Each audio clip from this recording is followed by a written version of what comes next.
Friend, कैसे हैं आप लोग? होपफुली आप सभी लोग बहुत अच्छे से होंगे। मैं आपको प्रपोर्शन के बारे में आज बता देती हूँ कि क्या होता है प्रपोर्शन।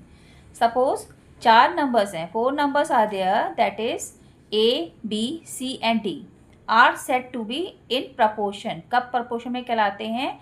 जब A is to B is equal to C is to D हो। ठीक है ना। हम इनको कैसे लिख सकते हैं कि A is to B is proportion to C is to D. यहाँ पर जो ये फर्स्ट और लास्ट टर्म होता है, इसको हम ए एंड डी को क्या कहते हैं बेटा? Extreme term. ये एक्सट्रीम टर्म कहलाते हैं। और जो मिडल वाले हैं B and C, they are called middle term और मीन्स। ठीक। लॉ क्या है? प्रोडक्ट ऑफ एक्सट्रीम्स, मतलब ये इन दोनों का product is equal to product of means. ठीक, इन दोनों का। अब पहली बात, अगर इस तरीके से लिखा हुआ है तो या आपके इसके हिसाब से आपका क्या हो गया? a into D, product of extreme is equal to product of mean. ये हो गया। अगर आपको दूसरी कंडीशन ये दी हुई है कि मिडल वाले एक ही हों, b है, अगर मिडल में b है दोनों जगह, तब क्या हो जाएगा? तब प्रोडक्ट ऑफ मीन्स ये b into B is equal to product of extreme. ठीक है ना, ये आपको पता है इससे। तो आपने a इंटू सी लिख दिया। अब b into B is B square is equal to a into C, या ए सी लिख दीजिए। फिर b is equal to under root A C. अब here b is called the mean proportional और geometric mean between a and c। Question है कि आपको बताना है, मैं 2 क्वेश्चन लेकर के आई हूँ, कि अगर इस तरीके से दिए हुए हैं नंबर्स तो ये प्रपोर्शन है कि नहीं है। ठीक है ना, ये आपको बताना है। तो इसके लिए क्या होना चाहिए? आपको पता है कि फॉर प्रपोर्शन क्या होना चाहिए? Product of means is equal to product of extreme। ठीक, ये TREMES। ठीक है, एक्सट्रीम्स। तो अब एक्सट्रीम मीन वाले प्रोडक्ट कौन कौन से होंगे? बीच वाले कौन से हैं? ये। अगर ऐसा होता है तो हम क्या लिख देते हैं? पहले प्रोडक्ट ऑफ एक्सट्रीम निकाल देते हैं। एक्सट्रीम्स क्या हो जाएंगे? Product 5 into 60, it will become 5 6, है ना, 6 5 30, so it will become 300। And product of means, ये क्या हो जाएगा बेटा? बीच वाले कौन से हैं? 10 इंटू 30, तो ये भी क्या आ जाएगा? अब यहाँ आप क्या देख रहे हैं कि product of extreme is equal to product of mean. हो रहा है ना ये चीज? इसलिए here numbers are in proportion। Fine, ये आपका आंसर हो गया। ठीक। अब दूसरा है ये, इसमें आपको बताना है कि ये प्रपोर्शन में है कि नहीं है। इसके लिए भी यही होना चाहिए। अगर इफ प्रोडक्ट, हर क्वेश्चन में आपको ये लिखना पड़ेगा, product of means is equal to product of extremes. Fine, ये चीज अगर हो गया तो then given number is in proportion। ये चीज ठीक है ना, तभी प्रपोर्शन में होगा। अब हम करके देख लेते हैं है कि नहीं है। अब प्रोडक्ट ऑफ मीन्स, पहले प्रोडक्ट ऑफ मीन्स निकाल लो या प्रोडक्ट ऑफ एक्सट्रीम, कोई फर्क नहीं पड़ता उससे। Product of mean that is 10 into 20। 10 into 20 बीच वाले हैं ना बेटा ये दोनों, तो इनका क्या हो जाएगा? 200. ठीक, अब प्रोडक्ट ऑफ एक्सट्रीम्स, ये क्या हो जाएगा बेटा? 5 इंटू 30. यहाँ पे क्या देख रहे हैं? इक्वल नहीं है ना, तो लिखेंगे आप here product of means is not equal to product of extremes. Product of extreme के इक्वल नहीं है. So given numbers are not in proportion.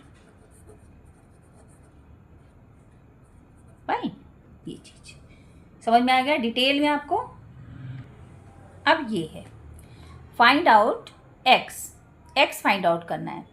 ठीक है ना, आपको इस तरीके से लिखा हो सकता है या फिर प्रपोर्शन के फॉर्म में भी लिखा हो सकता है, उससे आपको कोई परेशान होने की ज़रूरत नहीं है. यहाँ पर क्या होना चाहिए आपको? x इंटू, यहाँ क्या करेंगे? x multiply by 2. So x into 2 is equal to this 3 into 12. Fine. So x is equal to क्या हो जाएगा? 3 इंटू 12 अपॉन ये 2 क्या हो जाएगा? इधर डिवीज़न में आ जाएगा. यहाँ पे मल्टीप्लिकेशन में है ना बेटा, तो इधर आएगा तो डिवीज़न में हो जाएगा. 2 1 ज़ा 2, 2 6 ज़ा 12, 6 3 ज़ा 18. सो x की वैल्यू क्या आ गई बेटा? आपकी आंसर क्या हो जाएगा? x is equal to 18. Fine. अब दूसरा देखिए, यहाँ पे ये दिया हुआ है. ठीक है ना, अब क्या करेंगे? इसका मल्टीप्लिकेशन करिए. This x into 20 is equal to, यहाँ पे ही उल्टा ऐसे कर देते हैं ये कि 5 इंटू 80. फाइन. इन दोनों का मल्टीप्लिकेशन इस इक्वल होना चाहिए. सो x इज इक्वल टू क्या हो जाएगा? 5 इंटू 80, और ये 20 यहाँ पे मल्टीप्लिकेशन में है तो इस तरफ आएगा right side, it will be in division. So 20 1 ज़ा 20 और 20 4 ज़ा, 5 4 ज़ा 20. सो x की वैल्यू क्या आ गई? 20. This is your answer.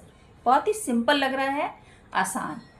अगर समझ लोगे तो इतना आसान है कि मैं क्या बताऊँ आपको. ठीक है ना. अब यहाँ पे देखिए, इस तरीके से दिया है, कुछ भी परेशान नहीं होना है. प्रपोर्शन में है, कोई बात नहीं. इन दोनों का मल्टीप्लिकेशन और यहाँ पे ये इन दोनों का मल्टीप्लिकेशन. ठीक, तो क्या करेंगे हम? x वाले को राइट साइड पे रखते हैं. तो 22 into x is equal to this 66 into 11. So x is equal to 66 into 11 by 22. अच्छा, एक चीज़ और है, यहाँ पे बहुत से बच्चे मैंने देखा है गलती ये करते हैं कि अगर इस तरह मल्टीप्लिकेशन है तो इसको सॉल्व करने लगते हैं. मत करिए बेटा.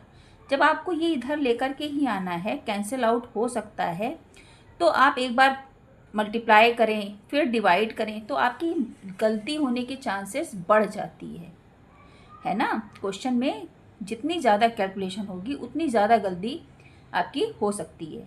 तो उस गलती से बचने के लिए आप इसको एज इट इज़ ही रखिए और इधर जो है नंबर उसको यहाँ पे रख दीजिए. तो 22 1 ज़ा 22, 22 3 ज़ा कर देते हैं. ठीक, तो 11 3 ज़ा 33. सो आंसर आपका क्या आ गया? x is equal to 33. Got it. एक और क्वेश्चन से समझ लीजिए, आपकी कुछ डेसिमल में दिया हुआ है नंबर.